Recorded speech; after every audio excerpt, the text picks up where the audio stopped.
میں تیری بیٹی جیسی ہوں۔ ہائے پھر کیا ہوا؟ ظالم بھائی نے بہن کو جھٹکتے ہوئے یہ کہتے ہوئے بہن کو دھکے دے کر دروازے سے باہر نکال دیا کہ تو وہی نہیں ہے جس نے مجھے اپنی بیٹی کا رشتہ نہیں دیا، تو وہی نہیں ہے جس نے میرے بیٹے کو ٹھکرایا، اپنی بیٹی کا رشتہ غیروں میں کر دیا، بیٹی کا رشتہ غیروں کو دیا، میں بھائی کو کیوں نہیں دیا؟ ہائے یہ سنتے ہی بہن کا دل ٹوٹ گیا، بہن کا دل جیسے ہزاروں ٹکڑوں میں بٹ گیا۔ بہن کی سسکیاں آسمان تک جا پہنچی۔ وہ دوپٹہ جو اس کے باپ نے اس کی عزت کے لیے دیا تھا، آبرو کے لیے دیا تھا، عزت چھپانے کے لیے دیا تھا، آج مٹی میں لت پت ہو رہا تھا، اور بہن لرزتے قدموں کے ساتھ اپنی آنکھوں کے سامنے اپنی عزت کا جنازہ دیکھتی ہوئی ایک بار پھر سے باپ کی قبر پر گئی۔ اپنی عزت کا جنازہ دیکھتی ہوئی بہن ایک بار پھر سے باپ کی قبر پر گئی، آنکھوں میں بے بسی کے سمندر اور دل میں ٹوٹے خوابوں کے ٹکڑے لیے باپ کی قبر کے سرانے بیٹھ کر اپنے آنسوں سے مٹی کو تر کرتے ہوئے کانپتی آواز میں بولی، ابا یہ دیکھ تیری بیٹی تیرے قدموں میں آ گری ہے، ابا دیکھ تیری بیٹی تیرے قدموں میں آ گری ہے، وہ دوپٹہ جو تو نے میری عزت کے لیے دیا تھا آج مٹی میں لت پت ہو چکا ہے۔ ابا تو نے تو کہا تھا کہ بیٹیاں ہمیشہ باپ کی عزت ہوتی ہیں، لیکن آج دیکھ تیرے بیٹے نے تیری تربیت کا جنازہ نکال دیا ہے۔ وہ بھائی جسے تو نے میری حفاظت کے لیے چھوڑا تھا آج اس نے مجھے دھکے دے کر دروازے سے باہر نکال دیا۔ یہ دنیا کتنی ظالم ہے ابا، یہ دنیا کتنی ظالم ہو گئی ہے۔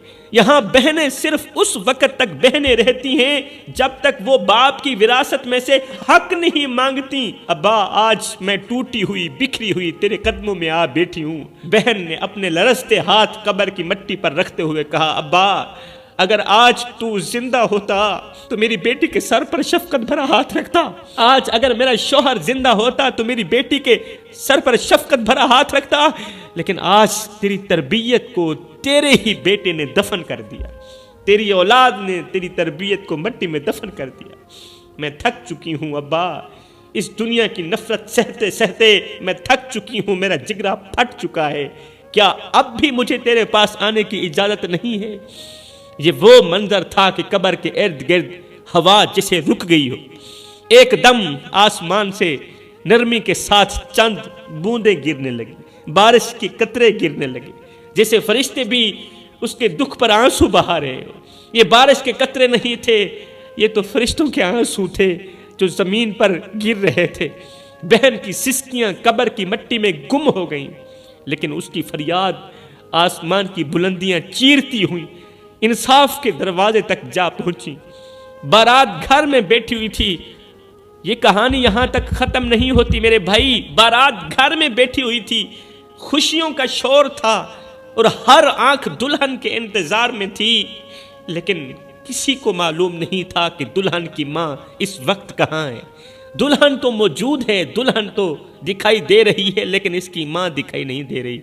ہر کوئی اس کی راہ تک رہا تھا، ہر کوئی راہ تک رہا تھا کہ اسی راہ کو دلہن کی ماں آئے گی، لیکن اچانک دروازے پر ایک شخص بھاگتا ہوا آیا، چہرے پر خوف تھا اور لرزتے ہوئے الفاظوں میں چیخ کر بولا، بھائیو دلہن کی ماں کو دل کا دورہ پڑا ہے اور وہ ہمیشہ کے لیے چلی گئی ہے، ہمیشہ کے لیے وہ خاموش ہو گئی۔ دلہن کی ماں کو دل کا دورہ پڑا ہے اور وہ دورہ اس کی جان لے گیا، اب وہ اس دنیا میں نہیں رہی ہے۔ جیسے ہی یہ الفاظ گونجے کہ اب دلہن کی ماں دنیا میں نہیں رہی، خوشیوں کا سارا شور ماتم میں بدل گیا۔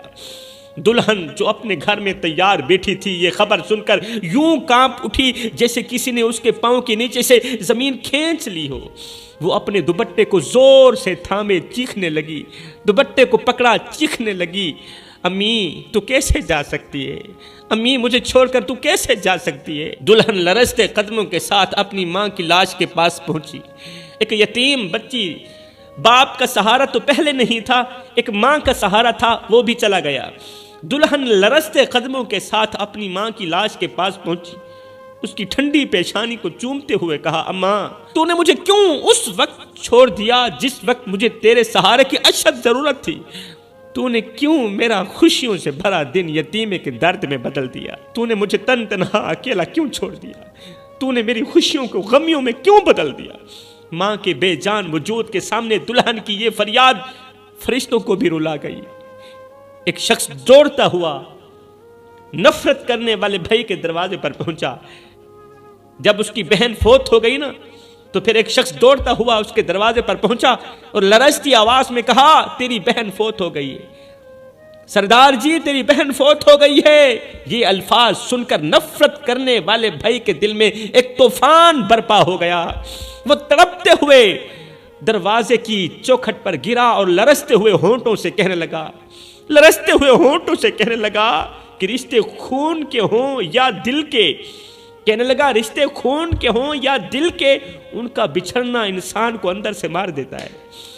بہن کی موت کی خبر سن کر بھائی بے بسی کے عالم میں اپنے ہاتھوں سے زمین کو کریدتے ہوئے کہنے لگا، زندگی وہی ہوتی ہے جو اپنوں کے ساتھ جڑی ہو، زندگی وہی ہوتی ہے جو اپنوں کے ساتھ جڑی ہو۔ اللہ اکبر، ورنہ نفرت کے رشتے انسان کو اندھا کر دیتے۔ بھائی جلدی سے اٹھا اور دوڑتے ہوئے بولا، بھاگتے ہوئے بولا، مجھے اپنی بہن کے پاس لے چلو، وہ مر نہیں سکتی، اب وہ ہمیشہ میری بہن رہے گی۔ اس کی آنکھوں سے آنسو بہتے جا رہے تھے اور زبان پر یہ جملے تھے کہ زندگی میں جس کا درد نہ سمجھا جائے، زندگی میں جس کا درد نہ سمجھا جائے، موت کے بعد اس کی یادیں انسان کو پچھتاوے کے سمندر میں ڈبو دیتی ہیں۔ اب کیا تھا، راستے میں بھاگتا ہوا جا رہا تھا اور خود سے لڑتا جا رہا تھا کہ ہائے میں نے کیا کیا، میں نے اپنی پیاری بہن کے قدموں پر پڑے دوپٹے کو ٹھکرا دیا، اس کی عزت کو ٹھکرا دیا، بہن کی آبرو کو ٹھکرا دیا، لیکن اب اس کی لاش پر اپنا سر کیسے رکھوں گا؟ کیا اس وقت میں بہن کو منہ دکھانے کے قابل ہوں؟ بہن کے گھر پہنچتے ہی بہن کی بے جان لاش کو دیکھتے ہوئے اس کے قدموں سے زمین کھسک گئی، زمین نکل گئی۔ وہ زمین پر گر کر بہن کے سرد ہاتھوں کو تھام کر رونے لگا اور بار بار دہراتا جا رہا تھا، اگر وقت پر اپنوں کی قدر نہ کی جائے تو ساری زندگی پچھتاوے کے سوا کچھ نہیں ہوتا، پھر ساری زندگی پچھتاوا ہی ملتا ہے۔ گھر ماتم کدا بن چکا تھا اور ہر طرف اس بھائی کی چیخیں اور بہن کی جدائی کا دکھ گونج رہا تھا، جسے قدرت نے اس کے غرور کو توڑ کر ایک خاموش سبق دے دیا۔ پھر کیا ہوا؟ لوگوں نے دیکھا کہ وہ بھائی جو کبھی بہن کے قدموں پر پڑے دوپٹے کو جھٹک دیتا تھا، آج اپنی بہن کی قبر کے قریب کھڑا آنسو بہاتے ہوئے یہ اعلان کر رہا تھا، فلاں دن میری بہن کا 40واں ہوگا، بھائیو فلاں دن میری بہن کا 40واں ہوگا، میں خوب لنگر پکاؤں گا، علاقے میں رہنے والا ہر امیر غریب کھائے گا اور دعا کرے گا کہ اللہ میری بہن کی مغفرت فرمائے۔ یہ سن کر ایک بوڑھا شخص آگے بڑھا اور درد بھری آواز میں بولا، زندہ لوگوں کی عزت نہ کرنا اور مرنے کے بعد ان کے لیے 40 دیگیں پکانا انسانیت کا سب سے بڑا فریب ہے۔ بڑا ہی کمال کا جملہ دے گیا، کہا زندہ لوگوں کی عزت نہ کرنا اور مرنے کے بعد ان کے لیے 40 دیگیں پکانا انسانیت کا سب سے بڑا فریب ہے، سب سے بڑا دھوکہ ہے۔ یہ شخص بوڑھے کی بات پر تڑپ اٹھا، آنکھوں سے بہتے آنسوں کے ساتھ چیخ کر بولا، لوگو میں نے اپنی بہن کی قدر نہیں کی، میں نے بہن کی قدر نہیں کی، میں نے اس کے حق کو جھٹلایا، اس کا حق مارا، میں نے اسے دھکے دے کر گھر سے باہر نکالا اور آج میری بہن مجھے ہمیشہ کے لیے چھوڑ کے چلی گئی۔ بتاؤ یہ لنگر کس کام کا؟ بتاؤ یہ دیگیں کس کام کی؟ یہ دیگیں اس کے درد کا کفارہ کیسے بن سکتی ہیں؟ وہ زمین پر بیٹھ گیا اور اپنی بہن کی قبر کو دیکھتے ہوئے رو کر کہنے لگا، زندگی کا سب سے بڑا سچ یہ ہے کہ جو مر جاتے ہیں پھر انہیں ہمارے پچھتاوے کی ضرورت بالکل نہیں ہوتی، پھر ہمیں ضرورت ہوتی ہے، ان کو بالکل بھی ضرورت نہیں ہوتی۔ جو مر جاتے انہیں ہمارے پچھتاوے کی بالکل ضرورت نہیں ہوتی۔ زندہ لوگوں کی عزت کرو، زندہ لوگوں کی قدر کرو، ورنہ مرنے کے بعد صرف ماتم اور بے بسی رہ جاتی ہے، مرنے کے بعد صرف یادیں رہ جاتی ہیں۔ میرے بھائیوں، زندہ لوگوں کی قدر کرو ورنہ میری طرح پچھتاؤ گے۔ یہ بات سچ ہے کہ مرنے والوں کے لیے دیگیں پکانا بے معنی ہے، مرنے والوں کے لیے دیگیں پکانا، لنگر پکانا بے معنی ہے، اگر ان کے جیتے جی انہیں پیار اور عزت نہ دی جائے، اگر ان کے جیتے جی پیار اور رسپیکٹ انہیں نہ دی جائے، ان کی قدر نہ کی جائے، تو پھر دیگے پکانا کسی کام کی نہیں ہے۔ میرے بھائیوں، اس نفرت نے واقعی بڑے بڑے ہنستے بستے گھروں کو اجاڑ کر راکھ کر دیا، لیکن میرے رسول کریم صلی اللہ علیہ وآلہ وسلم کی زندگی محبت اور رحم کی ایسی روشنی ہے جس نے نفرت کے اندھیروں کو جڑ سے اکھاڑ کر پھینک دیا، جس نے نفرت کے اندھیروں کو مٹا دیا۔ ایک واقعہ جو دل دہلا دیتا ہے اور انسانیت کو جھنجھوڑ کے رکھ دیتا ہے، وہ ہے فتح مکہ کا دن۔ وہ دن جب آپ کامیاب ہوئے تھے، فاتح ہوئے تھے۔ مکہ کے ظالم سردار جنہوں نے آپ کو ظلم و ستم کا نشانہ بنایا، آپ کے صحابہ کو اذیتیں دیں اور آپ کو مکہ مکرمہ چھوڑنے پر مجبور کیا، وہ ظالم لوگ آج آپ کے رحم و کرم کے محتاج کھڑے تھے۔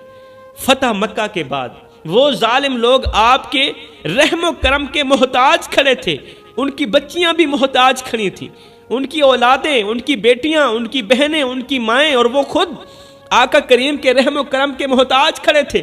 دشمنوں کے دل خوف سے کانپ رہے تھے کہ اب ہمارے ساتھ کیا ہوگا، اب ہمارا کیا بنے گا، یہ محمد تو ہمیں مار دے گا، ہمیں کسی بھی صورت میں معاف نہیں کرے گا۔ لیکن میرے رسول کریم صلی اللہ علیہ وآلہ وسلم جو رحمت للعالمین ہیں، اللہ اکبر، جنہوں نے نفرت کے بدلے محبت کی وہ مثال قائم کی جو رہتی دنیا تک یاد رہے گی۔ آپ نے فرمایا آج تم پر کوئی گرفت نہیں۔ فتح مکہ کے بعد ظالموں کو، دشمنوں کو میرے نبی نے فرمایا آج تم پر کوئی گرفت نہیں ہوگی، تم پر ظلم نہیں کیے جائیں گے، تمہیں نہیں مارا جائے گا، جاؤ تم سب آزاد ہو، جاؤ تم سب آزاد ہو، میں ظلم کرنے کے لیے نہیں بھیجا گیا، اللہ تعالیٰ نے مجھے رحمت للعالمین بنا کر بھیجا ہے۔ یہ سن کر دشمنوں کے دل محبت کے سمندر میں ڈوب گئے۔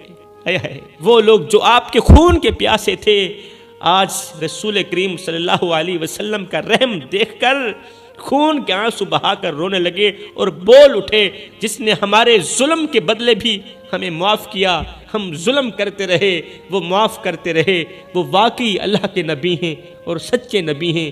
ایسے نبی کو ماننا چاہیے جو غیروں کا اتنا خیال رکھتا ہے، وہ اپنوں کا کتنا خیال رکھتا ہوگا۔ اس منظر نے ثابت کر دیا کہ نفرت کے اندھیروں کو مٹانے کا واحد ہتھیار محبت ہے۔ یہ اللہ کے رسول نے خود ہی بتایا ہے، آپ نے اپنے کردار سے سکھایا کہ انسان کی اصل عظمت دوسروں کو معاف کرنے اور دلوں کو جوڑنے میں ہے۔ انسان کی اصل عظمت، انسان کی اصل پہچان دوسروں کو معاف کرنے میں ہے اور دلوں کو جوڑنے میں ہے۔ اللہ اکبر۔ تو دعا کرو اللہ تعالی ہمیں آقا کریم علیہ السلام کی سچی محبت نصیب فرمائے، آپ کی امت کی بھی سچی محبت نصیب فرمائے۔ میں دعا کرتا ہوں اللہ ہمیں صراط مستقیم پر چلنے کی توفیق عطا فرمائے۔ آمین ثم آمین۔ وما علینا الا البلاغ المبین۔